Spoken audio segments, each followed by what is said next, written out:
The NFL draft is just one day away, which means it is time for the one and only mock draft here on CBT. Who will the Bengals take? I'll make my prediction for all 6 picks right now on Cincinnati Bengals Talk.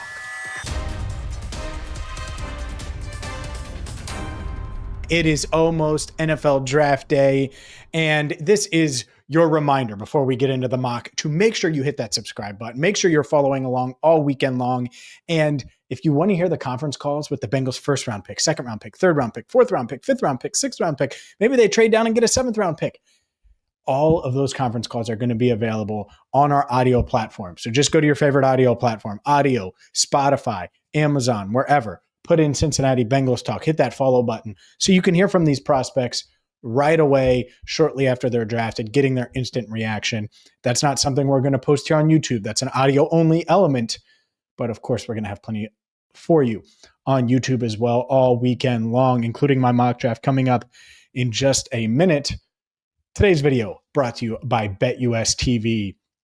And let's get into it, because this year I think that it's been really challenging to predict exactly what the Bengals are going to do, just because they're going to have to pivot. And, I think there's going to be a lot of people that say, oh, well, they're going to take Walter Nolan if he's there. Well, I'm not sure he's going to be there. Oh, they'll take Derek Harmon. Well, there's rumblings of a shoulder issue, and maybe he's there, maybe he's not. Maybe he's not as high on the Bengals board as some of these other players. And that's what I think is interesting. And so when I went through this exercise, I always do it trying to get it right, trying to nail it. Last year we had Amarius Mims. Last year we had Chris Jenkins Jr. Last year we had Eric All. And so you're talking about 3 of the Bengals picks we nailed. We're trying to do that again this year with the 6 selections. I didn't trade down. Too hard to predict that. But I'm going to go with the 6 guys I think the Bengals will pick. And then I'm going to mention guys throughout this that they could also target at that spot. And the reason I do that is because the whole point of mock drafts, the whole point of doing this, and I get it, there's a lot of fatigue. There's a reason we only do one here on Cincinnati Bengals Talk. It's because it's really all about giving you the information. That's what mock drafts are, getting you the information, trying to educate about this draft. That's what I use them for, is try to learn about these prospects and different scenarios and playing out different scenarios. That's what teams do as well. So let's get to the first round pick here. I think the Bengals are going to take someone that bolsters their pass rush. I think they're going to take a defensive playmaker. I think they're going to take someone that wasn't on my big 6. Shamar Stewart out of Texas A&M is the defensive end that I am mocking to the Bengals at 17 overall. And that's going to disappoint a lot of people. I get it. I totally understand it. But Shamar Stewart is someone that when I think of the Bengals, when I look at the Bengals, when I look at what they're looking for, they want a defensive end that can hold up against the run, that gives them juice on the edge. And so if they can hold up against the run and they have traits that mean they can be a good pass rusher, I think the Bengals are going to be in on that guy. And I'm not sure they feel that way about James Pierce Jr. I think they like Mike Green. I'm not sure they like him as much as Shamar Stewart. I don't think Walter Nolan is going to be there. I wonder about Derek Harmon. I think Shamar Stewart might be ranked ahead of both guys anyway. If he's there, Shamar Stewart for me is the pick. And I was thinking about that a lot this week. Duke Tobin at one point this week, and we posted this entire video and on audio, Duke Tobin's entire news conference. But he said, sometimes you bet on the traits. That's what this league is about. There's plenty of examples of guys who have not had great collegiate production, but stupendous NFL athletic traits and come into our league and really shined. Coaching is a part of it. Development is part of it. Sometimes schematics plays into it. But if you got a guy that likes football, that is tough, a tough physical player with the appropriate dimensions, it's a pretty good bet that he's going to have some degree of success in our league. Shamar Stewart fits that. You're talking 6'5", 260 plus. In some had him in the 280s, but it depends on what graphic you look at. But there is this one graphic, I posted it on our Instagram, and it's literally of Shamar Stewart being compared to Myles Garrett from a measurable standpoint. And it's so funny. So the pre-draft measurables, Shamar Stewart at 267, 6'5", 34 and 1/8 inch arm length, a sub 4.6 40-yard dash, better than Myles Garrett, a better 10-yard split than Myles Garrett, nearly the same vertical, a better broad jump, just a crazy athlete. And he didn't have the sack production, never had more than 1.5 sacks in college in a season, but he did lead Texas A&M in pressures last year. And so I think the Bengals are going to look at that and say 39 pressures, he's disruptive. He's good against the run. He can probably come in, play right away, and has really, really high upside. Shamar Stewart is my first round pick for the Bengals. Who else could they target in that range? We'll go over that. We'll get to the other 5 picks coming up next. Today's video is brought to you by BetUS TV. You come to Cincinnati Bengals Talk for the latest on the Bengals.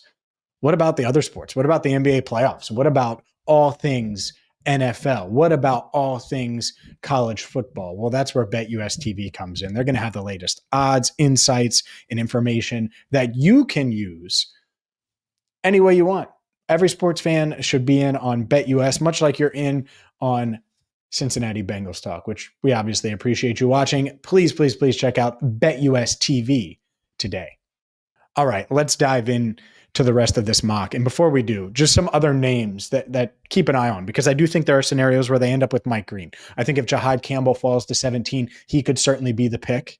And I was really tempted to pick him here. I was really tempted to pick Derek Harmon here. There were different mocks where I had Harmon, I had Jahad Campbell, I had Shamar Stewart, and I had to kind of pick, all right, which one do I think is going to happen? So if Stewart goes, and he very well could go before pick 17, I would keep an eye on Jahad Campbell. I would keep an eye on Walter Nolan. I would keep an eye on Derek Harmon. If those guys are gone, then I think it's going to be the Nicky Manwari, the Mike Green, in which one of those guys do they like the best? Do they have Malachi Starks ahead of Nicky Manwari?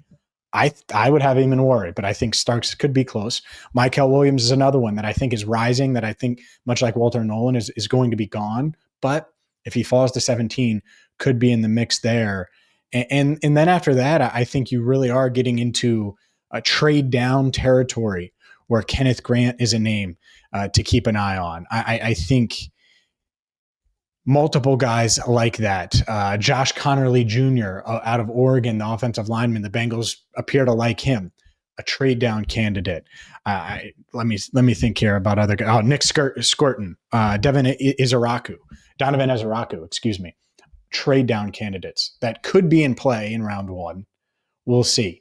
All right, let's get to the rest of this mock. And a guy that I have been thinking about for a long time, because I think the Bengals, if he's there at 49, are going to run to the podium. Kevin Winston Jr. out of Penn State. I have the Bengals taking him at 49 overall. When it comes to safety, the Bengals want a physical player, a guy that's going to come up, make plays in the run game, a guy that's going to be a reliable tackler, a guy that has the speed, that has the smarts, that has the ability to cover. Kevin Winston Jr. does all of those things at a really high level. He's a good man-to-man cover safety. He's someone that can certainly come in the box and make those big plays. And he's coming off of an ACL, which is why he's even remotely going to be available in round 2, because he was a day 1 guy. And so to get him at 49, he's over 5 months removed from that ACL surgery. He was 5 months into rehab, and he ran a 4.51 40-yard dash, which is just bananas. I mean, he's a high-end player that's expected to be cleared for training camp, and I think the Bengals take Kevin Winston Jr. with their second pick. And he's not the only one, of course, that they're going to target here. He could easily be gone. I think Xavier Watts is in the mix here. If he falls to 49, I'm not sure he will. Tate Ratledge out of Georgia, Landon Jackson, if they haven't addressed edge yet, Carson Schlesinger from UCLA, the linebacker. If he falls to pick 49, I think he's the pick. I just don't think he gets there. TJ Sanders out of South Carolina, an interior pass rusher. If you're really starving for that pass rush, man, maybe they go Shamar Stewart and then TJ Sanders and really get 2 young, athletic, awesome guys that they think at least are going to be able to rush the passer. Sanders does have the production that Stewart doesn't have. Other guys, Jack Sawyer, Arante Ursary, Jonas Seva-Anaya. I think offensive line here is very much in play, but I could totally see them going with Kevin Winston Jr. because I think they're going to have a really high grade on him. Would not be shocked if they have a top 32 grade on him. And so for him to fall to them at 49, it's similar to a Carson Schlesinger if Carson Schlesinger is there, and I'm going to have to learn how to say that name consistently and better if the Bengals do get him, but I could totally see them, much like Logan Wilson in round 3 when they had him in what was it, pick 66 or whatever it was.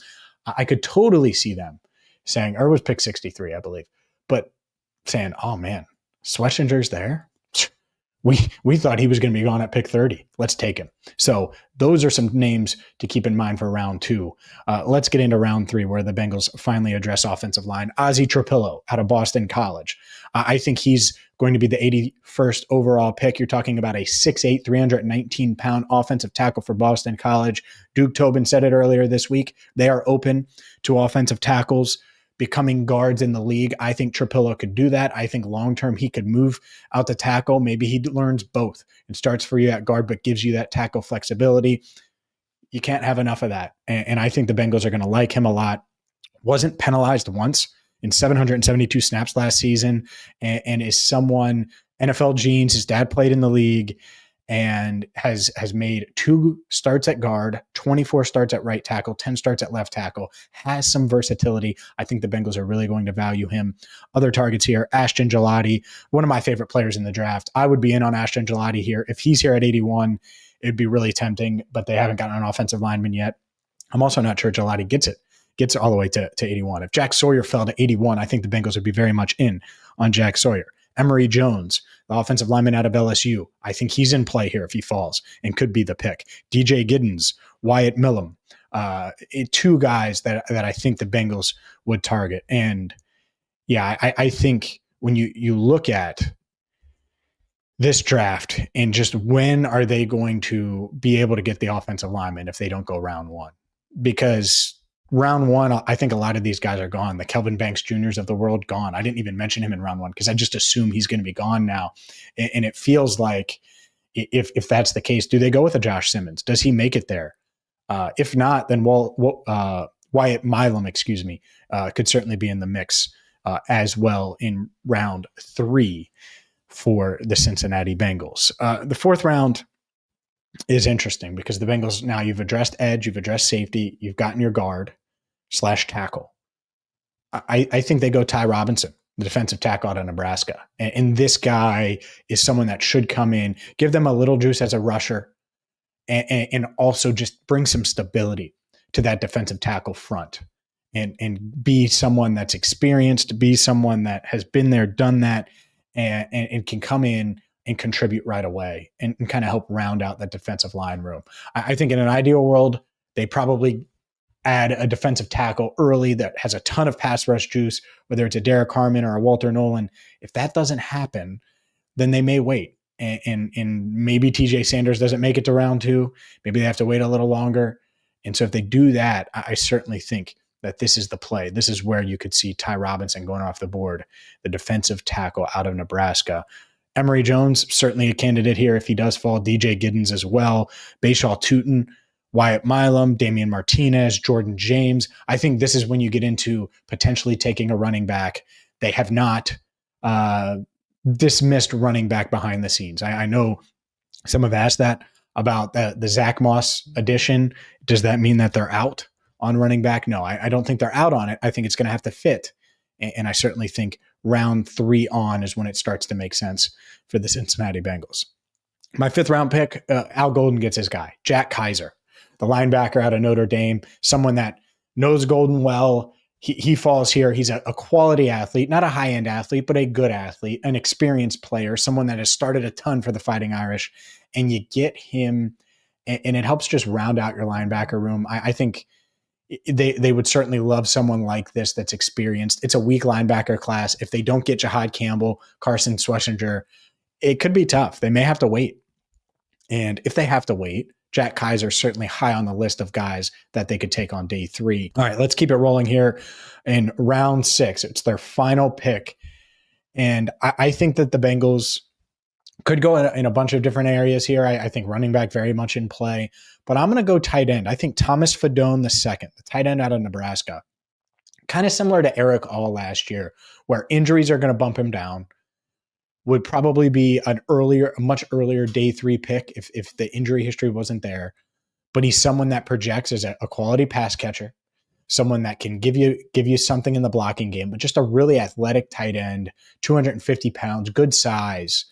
This isn't a 235-pound tight end. This is a guy that moves well for his size and could certainly be worth taking a flyer on. Thomas Fedone II, the tight end out of Nebraska, rounds out this mock draft. So how do you think the Bengals did if they end up here where they get Shamar Stewart, Kevin Winston Jr., Ozzie Trapillo, and then they go Ty Robinson, Jack Kaiser, Thomas Fedone II?